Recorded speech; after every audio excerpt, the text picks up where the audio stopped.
Our speaker today is a very good friend of mine and fellow performer at Aurora Players. She has been with us numerous times in the past, speaking about such things as the music of the Underground Railroad and Millard Fillmore. And she has graced us with her musical talents as pianist a number of times. Today she will be speaking about presidential homes. Please welcome Rachel Francis.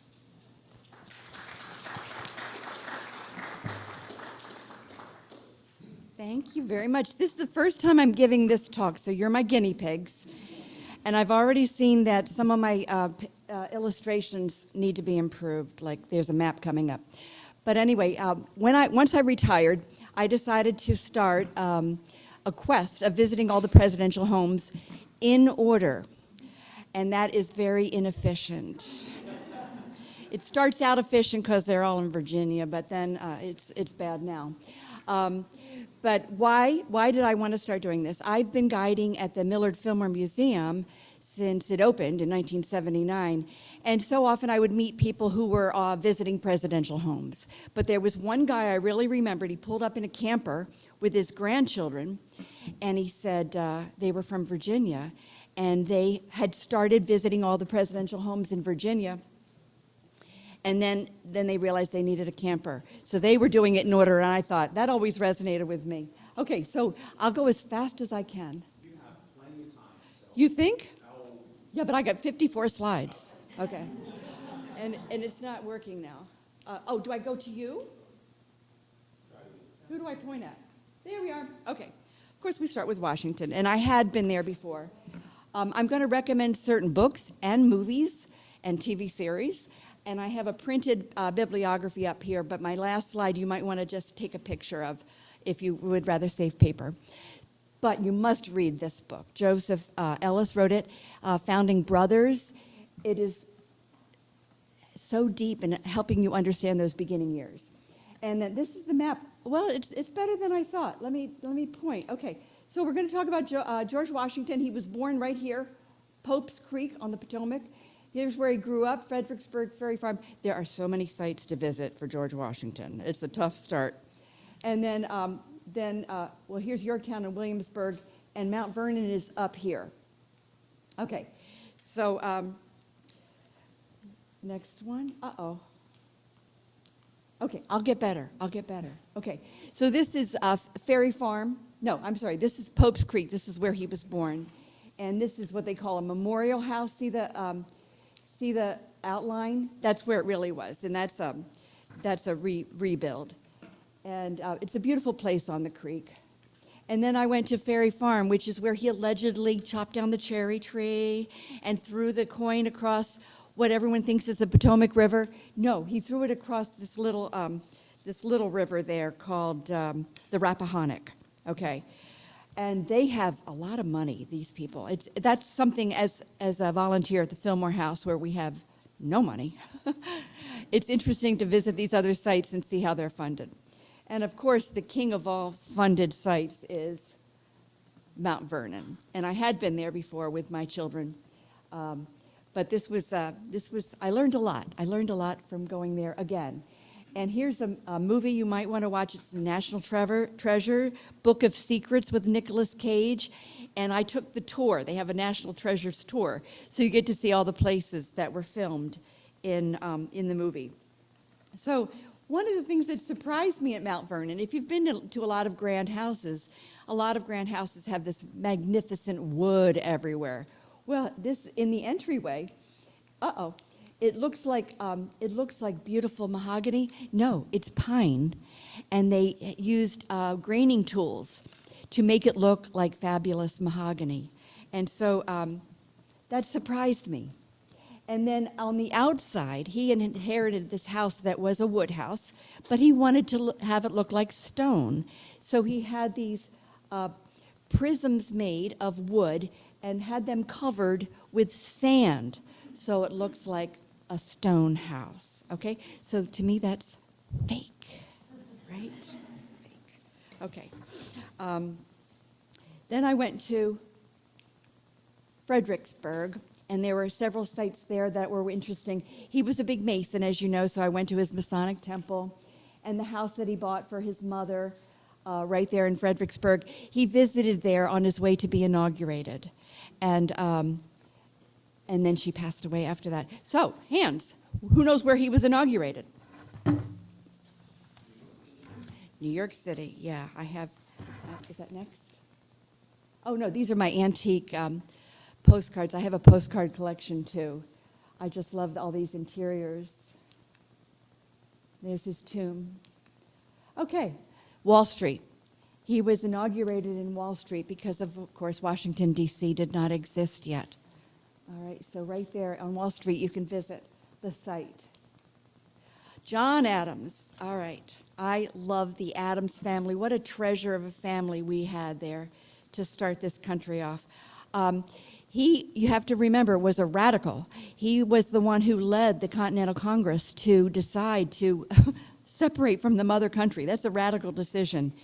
And he married the brilliant Abigail Adams. And when they married, they moved from one salt box to the other. This is where he grew up, and then he moved there with Abigail. And then, of course, they went off to serve in France. This, by the way, this picture is from the TV series John Adams. You must watch it. It's so good. So good. Okay, so when they got back from serving in France, they were ready for something a little fancier than the family salt box. So they bought the Peacefield, they called it.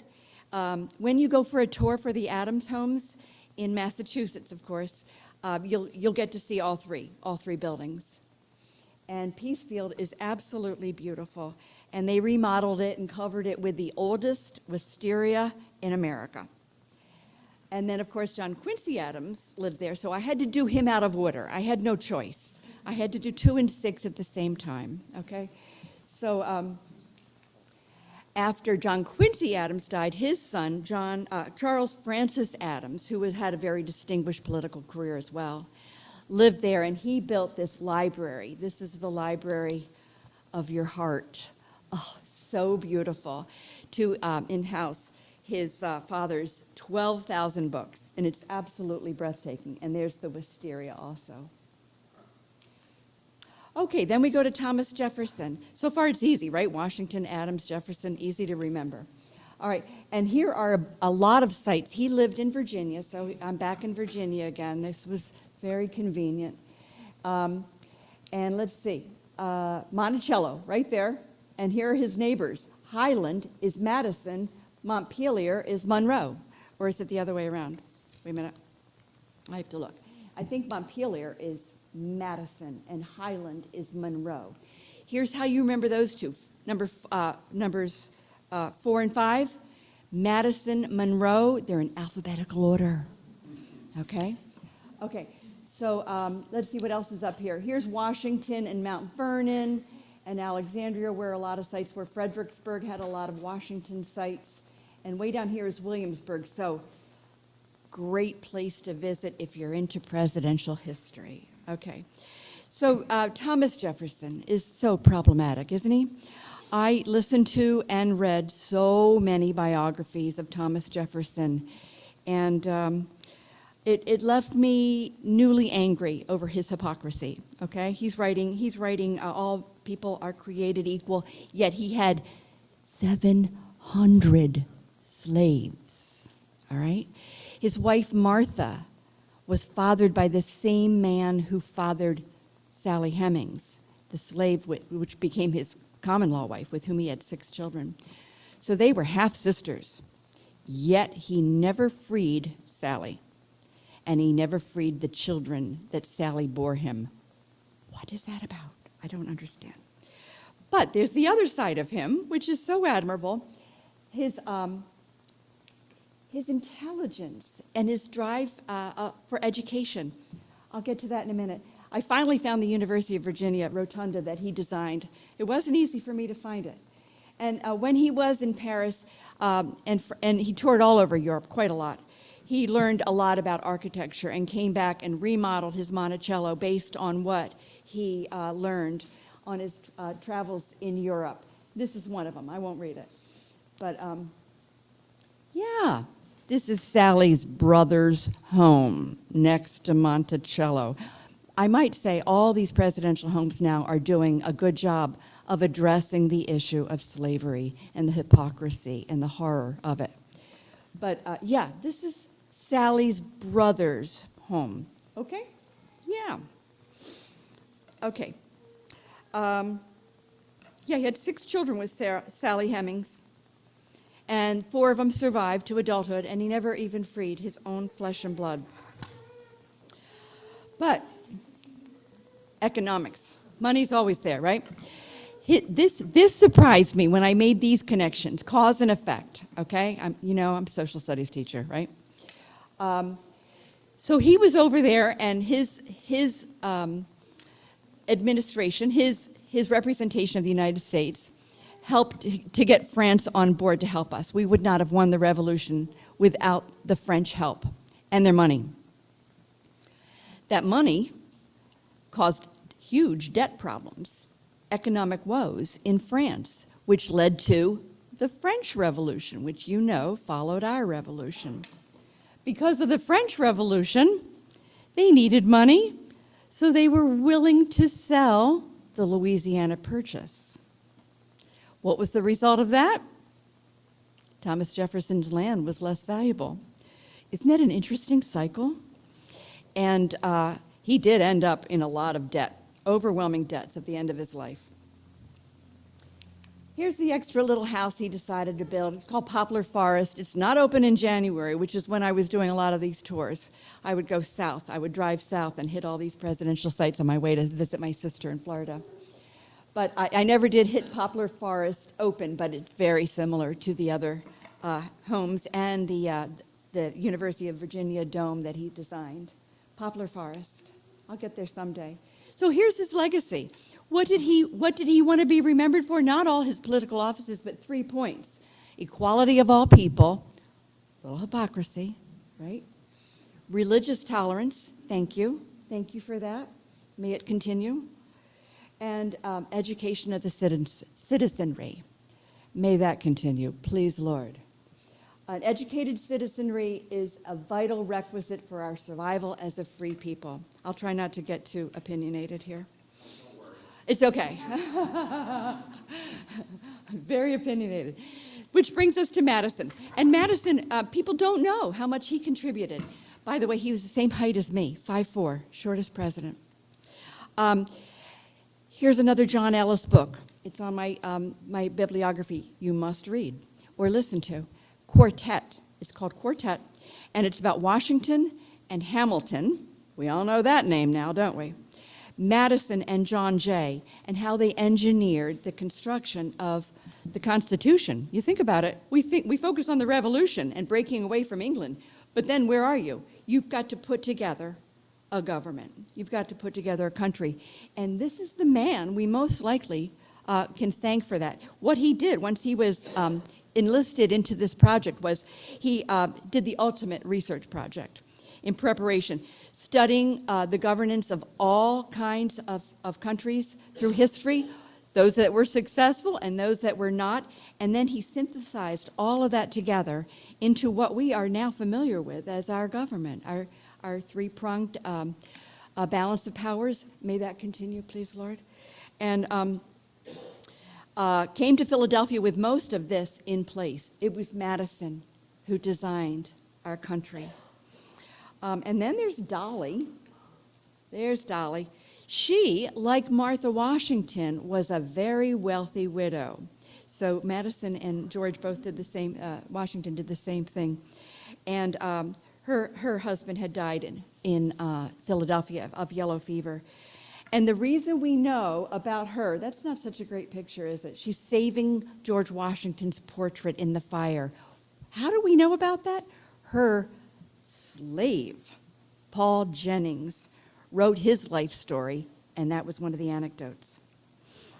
Okay, so Montpelier has this wonderful graphic. Look at those numbers, folks. Washington had 318 slaves. Jefferson, 600. Madison, 100. Monroe, 70. I'm proud to say, I'm a Millard Fillmore biographer, and I'm very involved with the estate here. And yes, Millard Fillmore has his flaws, but he was number 13. He and the two Adamses of the first 13 were the only ones who had no slaves ever. I'm kind of proud to say that. So yeah, they're complex issues. New word, monopteron.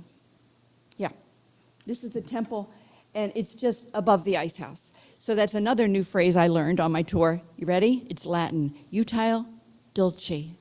I might be saying that wrong. Utile dulce, which means like utility and sweet together. It means something that's beautiful and useful. And who is the Japanese woman who wants us to go through our homes and throw out everything that's not useful and beautiful, right? It's an old idea. All right. Monroe, number 5. Remember? Madison Monroe, alphabetical order. So he's number 5, and see his knickers? Uh-oh. Here we go. See the knickers? He wanted everyone to remember that he had fought in the Revolutionary War, so he deliberately wore this old-fashioned look his whole life, okay? Fashion statement. So Highland, which is where he lived, is much more modest than the others so far. He called it his cabin castle, and only the white part is original. And the outline, again, we have a ghost house. The outline of the original home is marked in stone. And he, like the previous two presidents, Madison and Jefferson, had served as Secretary of State.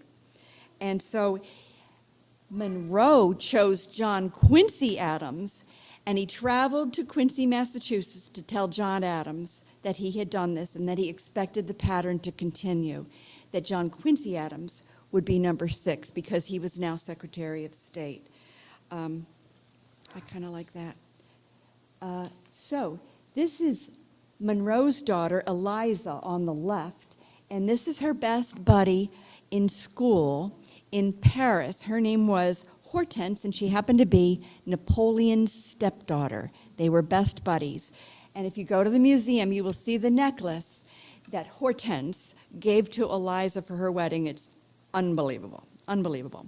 And Napoleon gave Monroe a giant bust of himself. And it was surprising to me to see this chumminess between Monroe and this ruthless, aggressive emperor. But I guess it helped with the negotiations for the Louisiana Purchase. So who's number 6? I just gave you a hint. JQ. Very good. John Quincy Adams. Extraordinary man. Not the most personable. People, didn't chum up to him at all. But what an amazing life experience he'd had as the son of John Adams, traveling all over the world. And he was so prepared. Oh, I forgot to point out, the backgrounds so far have all been blue when I introduced the new president. That means they had 2 terms. This is our first one-term president. See, 25 to 29. The remarkable thing to me, the most remarkable thing to me about John Quincy Adams is that after he was president, he came back as a U.S. rep. He was a congressman for 17 years. I think that's amazing. And let's remember that at 73, as a congressman, it was he who represented the Amistad crew. And he spoke for 9 hours, and he won the case. You have to watch that movie, Amistad. It's on my list. It's so good. Steven Spielberg. Anthony Hopkins is John Quincy Adams. So I don't spend any time on his house because I've already been there, right? Okay. 7, big change. The first president who came from the common man. And look at the mansion.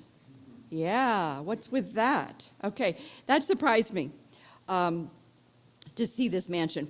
Now we're getting into like modern politics. Okay, it was much grander than I expected, especially since he's known to be the first president who did not begin life in privilege.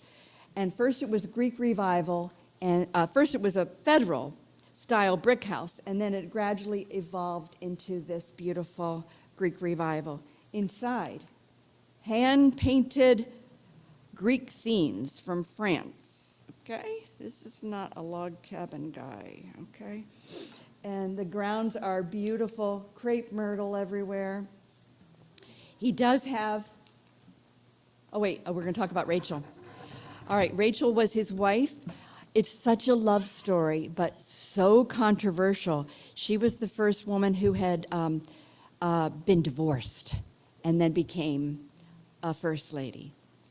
And it was, if you look back even now, it's very controversial because the two sides, the sides that support her first husband and the sides that support Andrew Jackson are telling two very different stories. So she was married first, very young, and she said he was abusive and she left. And then she and Andrew were together, and then they married, but was that marriage legal? I don't know. And it was a big, big controversy. And then they did get married again later on. She was uneducated. She was a great horsewoman and a musician, but very simple lady. She smoked a long-stem clay pipe. That was the cool thing about Rachel Jackson. And so she was called, during the campaign, she was called a bigamist because there was he divorced? Were they divorced when with the first marriage? No. So it's very interesting. I think this is the stuff I love. I don't care about the politics and the laws, right? This is the stuff I'm into. So Rachel Jackson, he was elected, and the focus on her and her marital history was so brutal that she was very, very upset. And she ended up dying of heart disease in between his election and his inauguration at the age of 61. So she never really was a first lady. So, and that's where she and Andrew are both entombed in this monopteron. I like to say that. So yeah, the taller cabin in the back was Andrew Jackson's first home, and this is a slave cabin. So yeah, he had slaves. Okay, and I won't go into the whole connection of him with the Native American and his abuse of the Native Americans during his tenure. They hate him, yet he's on the $20 bill. Why is that? And I did bring, if you have any 20s and you want to be a little bit of a rebel, I brought my stamp. And it's a stamp of Harriet Tubman, who should be on the $20 bill. And you just replaced Andrew Jackson with Harriet Tubman. You can do that. It's a little after church activity there. Here we are. There it is. I actually got on the news for this, and it did cause a little bit of furor. There were people who were upset with me for defacing money. Anyway, why don't we have a woman on our $20 bill? Okay. The advantage of listening to all these consecutive biographies through American history is that you see the same characters over and over again. Henry Clay is big in a lot of these presidencies. And this guy, John C. Calhoun, I don't really care for him. I kind of blame the Civil War on this guy. He was the senator from South Carolina, and he was Andrew Jackson's vice president. And he quit. He quit and went home. Don't you love that? So, remember John C. Calhoun. There we go. Okay, so after John C. Calhoun quit, Andrew Jackson got Martin Van Buren of New York State to be his vice president. And he's the only president for whom English was his second language. What's his first language? Dutch. You're good. Okay. You get a bonus. You get a free stamp. Yeah. Okay. So we went along the Hudson. It's beautiful, beautiful drive. This was the closest one so far. This is the indoor toilet. Look at that, with a wedge wood commode. Yeah. Beautiful home. We enjoyed this. Again, the hand-painted French scenery, wallpaper, in the front hall, right here. Was he copying Andrew? Probably. All right, and then, all right, I balked at driving to Indiana for William Henry Harrison because he was only president for how long, do you know? 1 month, 31 days, 31 days. And I thought, I have to drive all the way to Indiana just to do this guy. I learned so much, and not the least of which is this fascinating pattern. They call it the curse because he, in his Indian wars as a general, killed Tecumseh, all right? And Tecumseh put a curse on him, William Henry Harrison. Is that why he only lasted 31 days? So look at this pattern. Whoever was elected every 20 years died in office. Let's review. You ready? Okay. Who was elected in 1860, died in office? This is easy. Abraham Lincoln, thank you. Who was elected in 1880 and died in office? This was harder. I've been to his home. Think of a cat. Think of a cartoon cat. Garfield. He was not, I forget how long he served, but not very long. Who was elected in 1900? Buffalonians know this, was killed in office. McKinley. Yep. 1920. This one's hard. He died in his bed in San Francisco on a trip. Warren Harding died. He was elected in 1920. This one's easy. 1940, elected 1940, died in office. FDR. You all remember this. No, some of you don't remember this. I remember it well. 1960, who was elected, died in office? JFK. So who broke this pattern in 1980? Reagan broke the pattern. Did y'all know about this? This curse? Isn't that interesting? I was just wondering why it did not go all the way to 2020.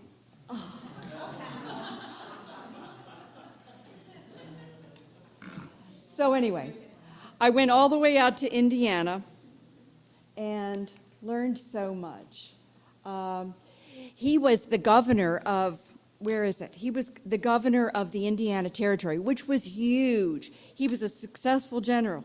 Then he was the governor of this territory.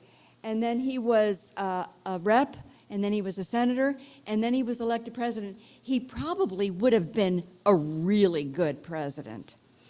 But he didn't make it. They said, okay, trivia questions. Yeah, we got that. Who gave the longest inaugural speech? William Henry Harrison. 2 hours he talked. And that's what he said he got pneumonia. They said he got pneumonia. But recent research says he was septic from the filthy water at the White House, probably typhoid fever. So let's see. I've got it. We talked about the governor. Okay, the mansion was so huge and unique. In 1804, it was called the White House of the West.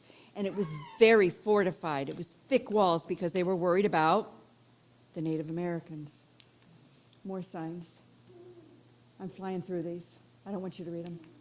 Okay, quilts. I'm a quilter, so I love this fact. His wife, Anna Harrison, his wife and mother of his 10 children, made this quilt on the left. And since quilts were brought up, they were everywhere.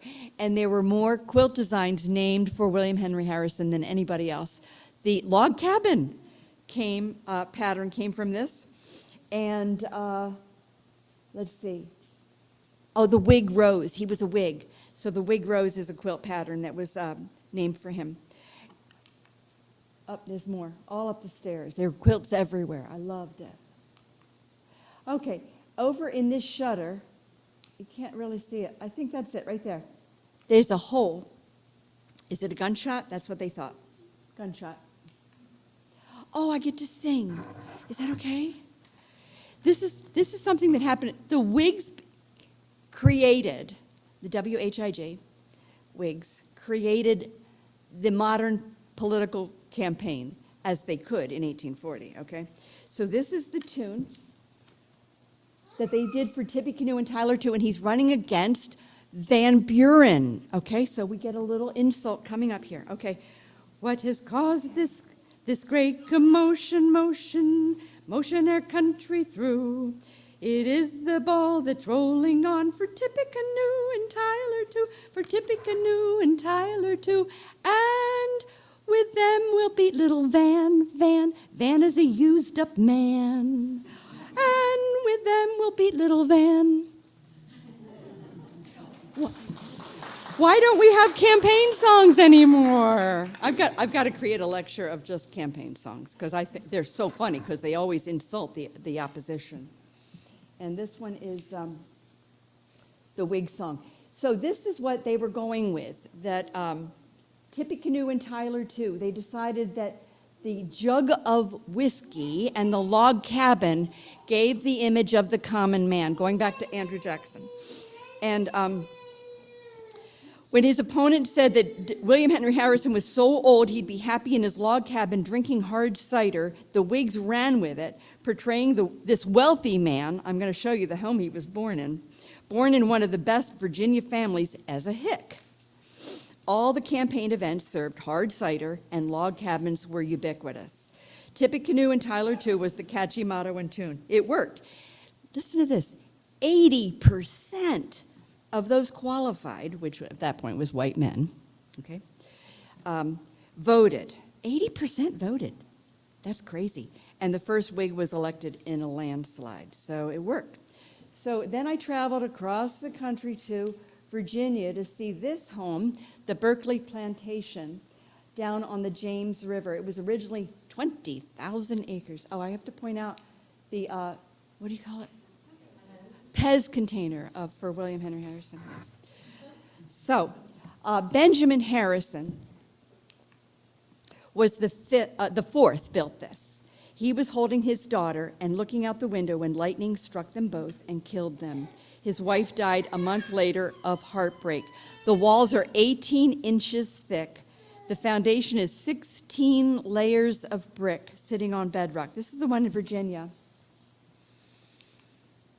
And more souvenirs for William Henry Harrison. Berkeley in Virginia is where he came to write his inaugural speech, his infamous and deadly 2-hour speech.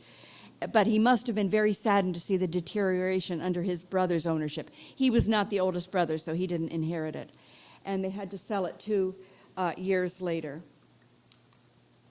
One more story about Berkeley. After Benedict Arnold, I'm reading it, sorry. After Benedict Arnold went rogue, he came down in 1781 to Richmond with 200 of his followers, burned it all down, and then headed for Berkeley. He shot all the horses and destroyed all the old portraits, but he didn't burn it down because he knew Benjamin V. How gentlemanly of him. Okay, Benedict Arnold, not a favorite guy. So that brings us to, because William Henry Harrison died after 31 days, his vice president was John Tyler, and he is our last one today. How am I doing? I'm doing okay? Okay. I love the stories on this guy. The Whigs hated him. He wasn't a true Whig. They were all for William Henry Harrison, and now this vice president of questionable allegiance became the president. So they called him actually that he was alienated from the Whig Party, and so he had no party. So Whig leader Henry Clay, there he is again, said when Tyler had ended his presidency, alienated from his own Whig Party, he should go off and hang out in the woods like Robin Hood. So Tyler called his new home Sherwood Forest. He went with it. It's 300 feet long. It's the longest frame house. Can you picture that? It's really long in the U.S., and most of the house is only 1 room wide. It's really weird. Okay, so this is my favorite human interest stuff. You ready? I put it up here because it's unbelievable. Okay, Tyler had 15 children, 8 from his first wife, Letitia, and 7 from his second wife, Julia. This is Julia. So here's the timeline. 1839, Letitia had her first stroke, age 49. Then 41, Tyler becomes president at the death of William Henry Harrison. In January of 42, that was the first time she came downstairs at the White House for her daughter's wedding. In the same month, John Tyler met a young lady named Julia, 30 years younger, okay? It's the same month. And then he bought the big new house, and then in September, The first wife died of a second stroke. You with me? So that February, okay, it's half a year later, he proposed to Julia. She says no. Then there's this big scandal where a cannon on a boat, and all these politicians are on this boat. The cannon went off and exploded, and Julia's father is killed, and Julia faints into the arms of John Tyler. They're married in 4 months, secretly. Isn't that interesting? Okay, so she gave him 7 more children. And so, as a result, these 15 children, I'm going to scoot ahead 2 more. So John Tyler was 73 when his son Lion was born. Okay, this is long generational gap. Would you agree? And Lion was 75 when his son Harrison was born, also born to a second wife, 35 years his junior, copied Daddy's pattern. And Harrison is John Tyler's grandson and is still alive and living in this house. Isn't that amazing? The original house. Yeah. Okay. Vestiges of the South. John Tyler became an acting member of the Confederacy. He was even elected to the House of Representatives. He's a true traitor to this country, and yet he had slaves. He had 40 of them. So, yeah, if you have any of these, please get rid of them. That's a vestige of the South. That's not okay. So here's the Tylers. Okay, so this is an interesting graphic, and you can see my fingers. I'm taking the picture with my phone. Of the first 5 presidents, 4 owned slaves. Who didn't? You know, Adams. All 4 of them owned slaves while they were president. Of the next 5 presidents, 6 through 10, 4 owned slaves. Who didn't? JQA, John Quincy. Only 2 of them owned slaves while they were president. Of the next 5 presidents, this is where Millard Fillmore fits in. He's 13. 11 through 15, 2 owned slaves. Both of those 2 owned slaves while they were president. Of the next 3 presidents, 16 through 18, 2 owned slaves. Who didn't? You know this. Lincoln. Neither of them owned slaves while serving as president. The last president owned slaves while president was 13. That's incorrect. He was number 12, Zachary Taylor. And the last president to own slaves at all was Ulysses S. Grant. So 12 of our presidents owned slaves, and 8 of them owned slaves while serving as president. This is what I didn't bring up.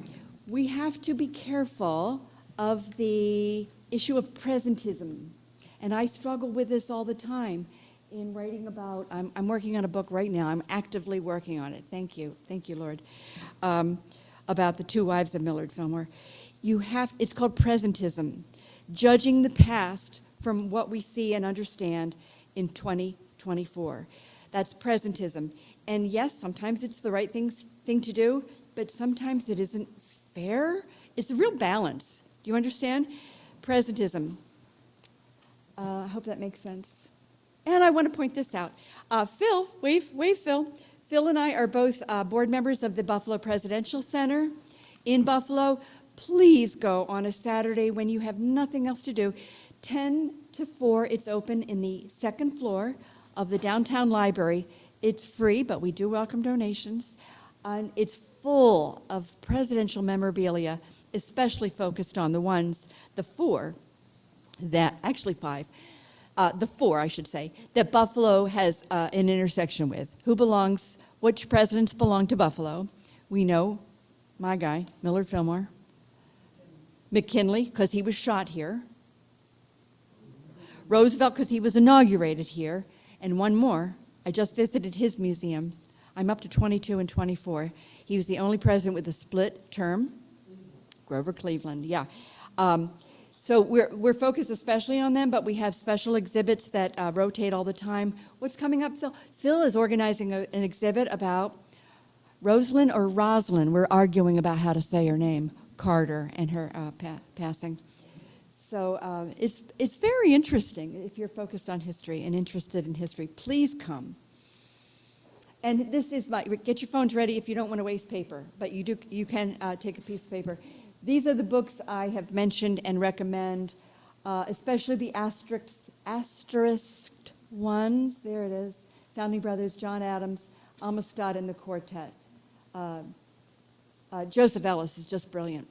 Okay, any questions? I made it in time. Was that good timing? It's pretty much perfect. Okay. No questions? Yes. I was going to say, that was amazing. Professor Ellis was my professor at Mount Holyoke, so many years ago. Stop He was an it. amazing professor, so he would. Wow. Oh, I'm so impressed that you know him. Yes, sir. He retired maybe 10 years ago. Did he? Harvard. He does. I'm a member of the Chautauqua Literary and Scientific Circle, and they only add to their book list people who will come and talk at Chautauqua. And so I've heard him talk. He's one, and they've used both of his books there on the book list. Did you have a question? Did the slaves stay in the White House when the president's own slaves? I don't know. They built it, you know. The White House was built with slave labor. I know that for sure. That's a good question. I don't know. Okay, I'm going to work on that. Anything else? Thank you. You were very attentive. I hope it all made sense.